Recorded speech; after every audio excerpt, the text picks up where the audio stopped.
বন্ধুরা, যদি তুমি সত্যিই অন্যদের ছাড়িয়ে যেতে চাও তাহলে তুমি সঠিক জায়গায় এসেছো। অন্যদের চেয়ে এগিয়ে থাকা মানে শুধু একটা দৌড়ে জেতা নয়, বরং জীবনে এমন একটা অবস্থান অর্জন করা যা মানুষকে অবাক করে দেয়। আচার্য চাণক্য বলেছিলেন যে পৃথিবীর কোনো শক্তি এমন ব্যক্তিকে পরাজিত করতে পারে না যে নিয়ম মেনে চলে। যদি তুমি এই 7টি নিয়ম মেনে চলো তাহলে বিশ্বাস করো তুমি কখনোই একজন সাধারণ মানুষ হতে পারবে না। তুমি অন্যদের ছাড়িয়ে যেতে পারো এবং তোমার কাঙ্ক্ষিত সবকিছু অর্জন করতে পারো। সম্পদ, সম্পত্তি, সম্মান এবং সাফল্য, যা বর্তমানে স্বপ্নের মতো মনে হচ্ছে। আর বন্ধুরা, আমি শুধু বাতাসের কথা বলছি না, ইতিহাস সাক্ষী যে কত সাধারণ মানুষ এই নীতিগুলি অনুসরণ করে মহান হয়েছে। তুমি এই ভিডিওতে তাদের গল্প এবং উদাহরণ পাবে। তোমার পরিস্থিতি যত কঠিনই হোক না কেন, তুমি যত সংগ্রামের মুখোমুখি হও না কেন, যদি তুমি যাই হোক না কেন জয়ের জন্য দৃঢ় প্রতিজ্ঞ থাকো, তাহলে এই 7টি ধাপ তোমার জীবনকে বদলে দেবে। আজ তোমাকে শুধু সিদ্ধান্ত নিতে হবে, আমি কখনোই হাল ছাড়ব না, যাই হোক না কেন। এখন যে কোনো মূল্যে অন্যদের থেকে এগিয়ে গিয়ে আমার নিজের সাফল্য তৈরি করতে হবে, এবং এর জন্য সবচেয়ে গুরুত্বপূর্ণ বিষয় হলো এই 7টি ধাপ বোঝা। যদি আপনি এই অভ্যাসগুলি অনুসরণ করতে শুরু করেন, তাহলে বিশ্বাস করুন বন্ধুরা, আপনার জয় নিশ্চিত।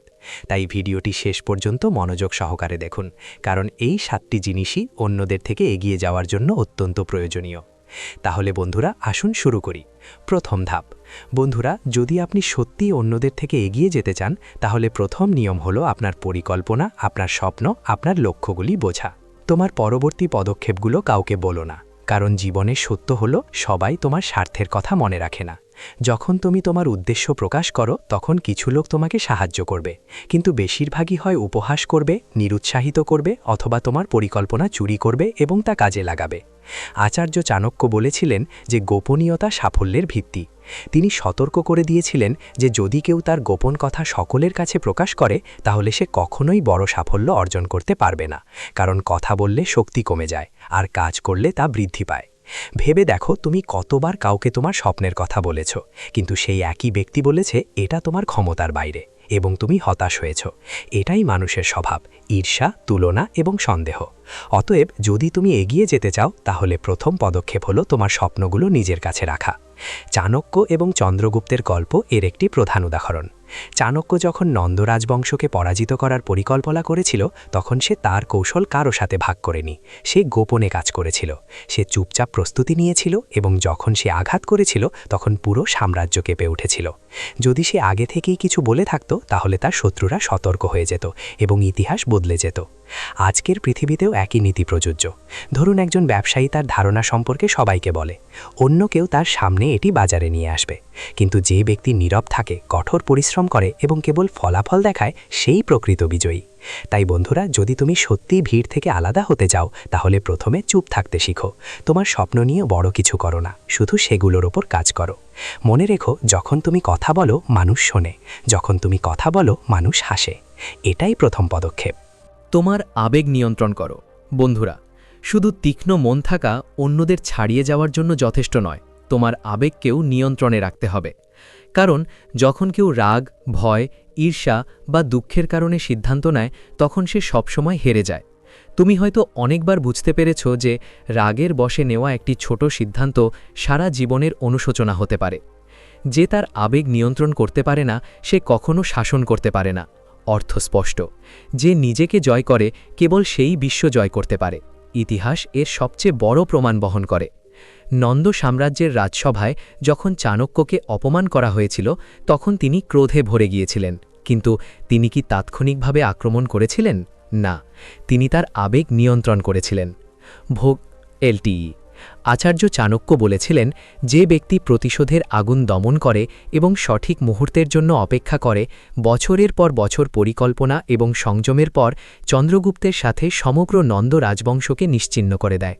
এটাই আবেগ নিয়ন্ত্রণের শক্তি। আজকের জীবনেও একই নীতি প্রযোজ্য। ধরুন, একজন ছাত্র ভয় এবং নার্ভাসনেসের কারণে পরীক্ষার হলে একটি প্রশ্ন মিস করে এবং পিছনে পড়ে যায়, অথবা কেউ রাগের বশে বন্ধু বা আত্মীয়কে এমন কিছু বলে যা সম্পর্ক চিরতরে ভেঙে দেয়। এমন পরিস্থিতিতে কঠোর পরিশ্রম করার পরেও ব্যক্তি হেরে যায়। অতএব, যদি আপনি সত্যিই অন্যদের ছাড়িয়ে যেতে চান, তাহলে আপনার আবেগ নিয়ন্ত্রণ করতে শিখুন। রাগের মধ্যেও শান্ত থাকা, ভয়ের মধ্যেও সাহস দেখানো এবং ঈর্ষার মধ্যেও কঠোর পরিশ্রম চালিয়ে যাওয়াই আসল জয়। মনে রাখবেন বন্ধুরা, যে নিজেকে জয় করে তাকে পরাজিত করার ক্ষমতা কারো নেই। তৃতীয় ধাপ হল শৃঙ্খলাকে আপনার জীবনের অংশ করে তোলা। বন্ধুরা, অন্যদের ছাড়িয়ে যাওয়ার সবচেয়ে বড় অস্ত্র হল শৃঙ্খলা। আপনি প্রায়শই লক্ষ্য করেছেন যে অনেক মানুষ বুদ্ধিমান, প্রতিভাবান মানুষ আছে, কিন্তু যারা তাদের দৈনন্দিন অভ্যাসে শৃঙ্খলা বজায় রাখে তারাই উন্নতি করতে পারে। প্রতিভা কেবল একটি সূচনা বিন্দু প্রদান করে, কিন্তু শৃঙ্খলাই তাদেরকে গন্তব্যে নিয়ে যায়। আচার্য চাণক্য বলেছিলেন যে একজন অশান্ত সৈনিক সেনাবাহিনীর জন্য বোঝা, এমনকি একজন শৃঙ্খলাহীন ব্যক্তিও একদিন রাজা হতে পারে। এগুলো কেবল কথা নয়, এগুলোই সত্য। ভাবুন, চন্দ্রগুপ্ত মৌর্যও একজন সাধারণ শিশু ছিলেন, কিন্তু যখন চাণক্য তাকে শিক্ষা দিয়েছিলেন তখন তিনি প্রথমেই তার জীবনে শৃঙ্খলা প্রতিষ্ঠা করেছিলেন। সকাল থেকে রাত পর্যন্ত প্রতিটি কাজের একটি নির্দিষ্ট সময় ছিল। পড়াশোনা, যুদ্ধ অনুশীলন, খাবার এবং বিশ্রাম সবকিছুই শৃঙ্খলার দ্বারা আবদ্ধ ছিল। এই শৃঙ্খলাই একজন সাধারণ শিশুকে একজন মহান সম্রাটে রূপান্তরিত করেছিল। এখন আপনার নিজের জীবন বিবেচনা করুন। আপনি কতবার প্রতিদিন পড়াশোনা করার, প্রতিদিন জিমে যাওয়ার এবং প্রতিদিন কঠোর পরিশ্রম করার সংকল্প করেছেন, কিন্তু কয়েকদিনের মধ্যেই সবকিছু ভেঙে পড়ে? এটাই শৃঙ্খলার অভাবের সারমর্ম। যে ব্যক্তি ছোট ছোট অভ্যাসে ধারাবাহিকতা বজায় রাখতে পারে না, সে কখনো বড় লক্ষ্য অর্জন করতে পারে না। প্রতিভা পৃথিবীতে কোনো পরিবর্তন আনে না, শৃঙ্খলাই তা করে। কল্পনা করুন, একই পরীক্ষার জন্য প্রস্তুতি নিচ্ছে দুই ছাত্র। একজন সারাদিন কঠোর পরিশ্রম করে, একজন সময়ের মূল্য বোঝে, অন্যজন অলসতার মধ্যে নষ্ট করে। পরিশেষে যে শৃঙ্খলা গ্রহণ করে সে জয়ী হয়। তাই বন্ধুরা, যদি তুমি সত্যি অন্যদের ছাড়িয়ে যেতে চাও, তাহলে তোমার জীবনকে একটি নির্দিষ্ট স্তরে নিয়ে এসো। একটি দৈনিক সময়সূচি তৈরি করো, তোমার কাজে ধারাবাহিক থাকো এবং নিজেকে প্রতিশ্রুতি দাও যে পরিস্থিতি যতই কঠিন হোক না কেন, তুমি দমে যাবে না। মনে রাখো, শৃঙ্খলা হলো সেই সেতু যা স্বপ্নকে বাস্তবের সাথে সংযুক্ত করে। চতুর্থ ধাপ, সঠিক সঙ্গ বেছে নাও। বন্ধুরা, যদি তুমি অন্যদের ছাড়িয়ে যেতে চাও, তাহলে সবচেয়ে গুরুত্বপূর্ণ পদক্ষেপ হলো সঠিক সঙ্গ বেছে নেওয়া। কারণ একজন ব্যক্তি সেই ব্যক্তিদের দ্বারা গঠিত হয় যাদের সাথে তারা সময় কাটায়। যদি সঙ্গ ভালো হয় তাহলে একজন ব্যক্তি উন্নত হয়, যদি সঙ্গ খারাপ হয় তাহলে সবচেয়ে বুদ্ধিমান ব্যক্তিও ধ্বংস হয়ে যায়। আচার্য চাণক্য বলেছিলেন, দূষিত জল যেমন সমগ্র সমুদ্রকে দূষিত করে, তেমনি খারাপ সঙ্গ একজন ব্যক্তির পুরো জীবন ধ্বংস করে দেয়। কল্পনা করো, যদি একজন কৃষক গমের বস্তার মধ্যে একটি ভেজা বস্তা রাখে, তাহলে আর্দ্রতা ধীরে ধীরে বস্তার মধ্যে ছড়িয়ে পড়ে, যা সমস্ত শস্য নষ্ট করে। একইভাবে যদি তোমার সঙ্গ ভুল হয়, তাহলে তা ধীরে ধীরে তোমার চিন্তাভাবনা, তোমার অভ্যাস এবং তোমার কর্মকে কলুষিত করবে। চাণক্য চন্দ্রগুপ্তকেও এই শিক্ষা দিয়েছিলেন। তিনি তাকে সাধারণ মানুষের ভিড় থেকে সরিয়ে পণ্ডিত ও যোদ্ধাদের সাথে স্থাপন করেছিলেন। এই সঠিক সঙ্গই চন্দ্রগুপ্তকে সাহায্য করেছিল। তিনি তাকে একজন মহান সম্রাট হওয়ার পথ দেখিয়েছিলেন। যদি তিনি জনাকীর্ণ রাস্তায় আটকে থাকতেন, তাহলে ইতিহাস হয়তো কখনোই তাকে মনে রাখত না। আজকের জীবনেও একই ঘটনা ঘটে। কল্পনা করুন, আপনি আপনার পুরো দিন এমন লোকদের দ্বারা বেষ্টিত কাটান যারা কেবল নেতিবাচক কথা বলে, সব কিছুতেই দোষ খুঁজে বেড়ায় এবং কঠোর পরিশ্রম থেকে দূরে সরে যায়। ধীরে ধীরে সেই অভ্যাসগুলি আপনার জীবনের একটি অংশ হয়ে উঠবে। বিপরীতে, যদি তুমি নিজেকে পরিশ্রমী, ইতিবাচক এবং দূরদর্শী মানুষদের সাথে ঘিরে রাখো, তাহলে তাদের শক্তি তোমাকে উজ্জীবিত করবে। তাই বন্ধুরা, যদি তুমি সত্যিই এগিয়ে যেতে চাও, তাহলে প্রথমে তোমার সঙ্গ পরীক্ষা করো। ভেবে দেখো যে তুমি প্রতিদিন যাদের সাথে সময় কাটাও, তারা তোমাকে আরও ভালো মানুষ করে তুলছে নাকি পিছিয়ে রাখছে। মনে রেখো, ভুল বন্ধুত্ব একজন মানুষকে কাদায় টেনে নিয়ে যায়, আর সঠিক বন্ধুত্ব তাকে আকাশে তুলে দেয়। তাই আজ থেকে ভুল সঙ্গ থেকে দূরে সরে গিয়ে সঠিক সঙ্গগুলোর সাথে সংযোগ স্থাপনের সংকল্প করো। পঞ্চম ধাপ, সময়কে মূল্য দাও। বন্ধুরা, এগিয়ে যাওয়ার সবচেয়ে শক্তিশালী অস্ত্র হল সময়।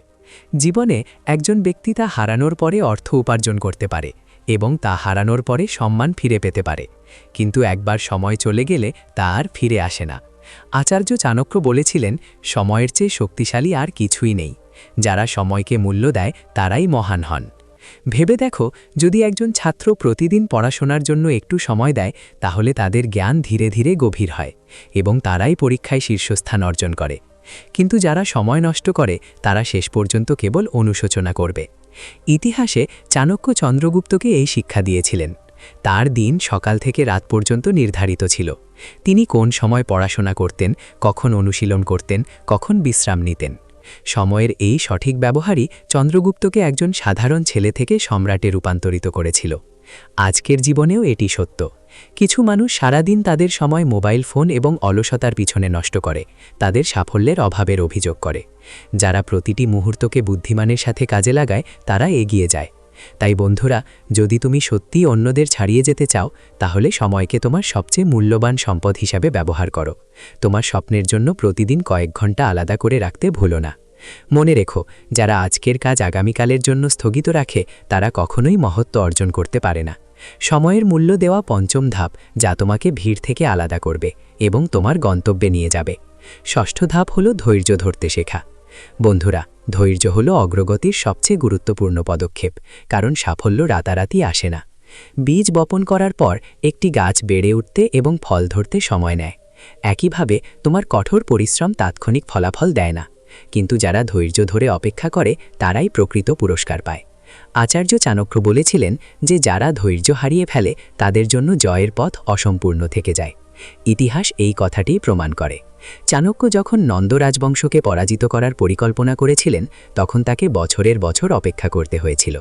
তিনি তাৎক্ষণিকভাবে আক্রমণ করেননি, বরং ধীরে ধীরে তার সেনাবাহিনী গড়ে তোলেন। তিনি চন্দ্রগুপ্তকে শিক্ষিত করেছিলেন এবং সঠিক মুহূর্তের জন্য অপেক্ষা করেছিলেন। তিনি যদি তাড়াহুড়ো করে কাজ করতেন, তাহলে তার পরিকল্পনা ব্যর্থ হতে পারত। আজকের জীবনেও এটি সত্য। অনেকেই কঠোর পরিশ্রম শুরু করেন, কিন্তু কয়েকদিনের মধ্যেই তারা ধৈর্য হারিয়ে ফেলেন এবং হাল ছেড়ে দেন।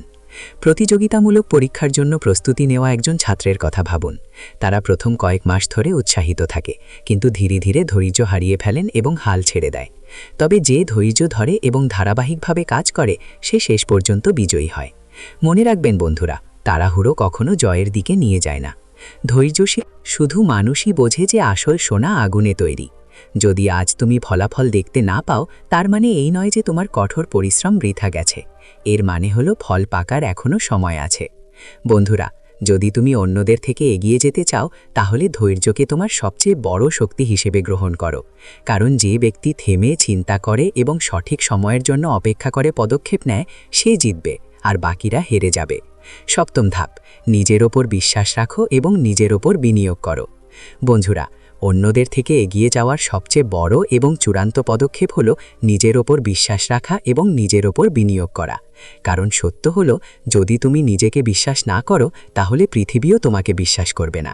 আচার্য চাণক্য বলেছিলেন, যে নিজেকে জয় করে সে প্রকৃত বিজয়ী। এটা ঠিক। অর্থ স্পষ্ট, পৃথিবী জয় করার আগে তোমাকে নিজেকে জয় করতে হবে। একবার ভাবো তো, কত মানুষ আছে যারা নিজেদের জয় করার চেষ্টা করছে। মানুষ কারোর ক্ষমতা নিয়ে সন্দেহ করে। তারা বলে, আমার সম্পদ নেই, আমার পরিস্থিতি খারাপ, আমার ভাগ্য আমার পক্ষে নেই।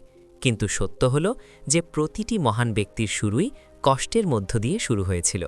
চন্দ্রগুপ্ত দারিদ্র্যের মধ্যে জন্মগ্রহণ করেছিলেন, তার কিছুই ছিল না।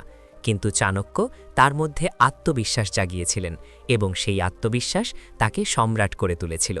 আজকের জীবনেও একমাত্র পার্থক্য হল, যার আত্মবিশ্বাস আছে সে সর্বদা শ্রেষ্ঠ হয়। একই ক্লাসে দুজন ছাত্র পড়ে। একজন নিজেকে বলে, আমি এটা করতে পারবো না, অন্যজন বলে, আমি অবশ্যই চেষ্টা করব। জয় সবসময় তারই হয় যে নিজের ওপর বিশ্বাস রাখে। কিন্তু কেবল আত্মবিশ্বাসই যথেষ্ট নয়, নিজের ওপর বিনিয়োগ করাও অপরিহার্য। এর অর্থ, আপনার দক্ষতা বৃদ্ধি করুন, নতুন জিনিস শিখুন, আপনার মন এবং শরীরকে শক্তিশালী করুন। ঠিক যেমন একজন কৃষক বীজ বপন করে এবং ফসল কাটার জন্য সময় এবং প্রচেষ্টা বিনিয়োগ করে, ঠিক তেমনি যদি একজন ব্যক্তি নিজের ওপর সময় এবং প্রচেষ্টা বিনিয়োগ করে, তবেই সে সাফল্য পেতে পারে। বন্ধুরা, যদি আপনি সত্যিই অন্যদের ছাড়িয়ে যেতে চান, তবে মনে রাখবেন যে পৃথিবী আপনাকে থামাতে পারে, পরিস্থিতি আপনাকে হতাশ করতে পারে, মানুষ আপনাকে নিরুৎসাহিত করতে পারে। কিন্তু যখন আপনার ভেতরে আত্মবিশ্বাসের আগুন জ্বলে, তখন কোনো শক্তিই আপনাকে পরাজিত করতে পারে না। মনে রাখবেন, যারা নিজেদের ওপর বিশ্বাস রাখে তারাই কেবল ইতিহাস তৈরি করে। তো বন্ধুরা, এই 7টি গুরুমন্ত্র ছিল যা অনুসরণ করে আপনি অন্যদের থেকে এগিয়ে যেতে পারেন। তাহলে ভিডিওটি আপনার কেমন লেগেছে তা মন্তব্যে জানান এবং আপনার বন্ধুবান্ধব এবং পরিবারের সাথে শেয়ার করুন। পরবর্তী ভিডিওতে দেখা হবে। ধন্যবাদ।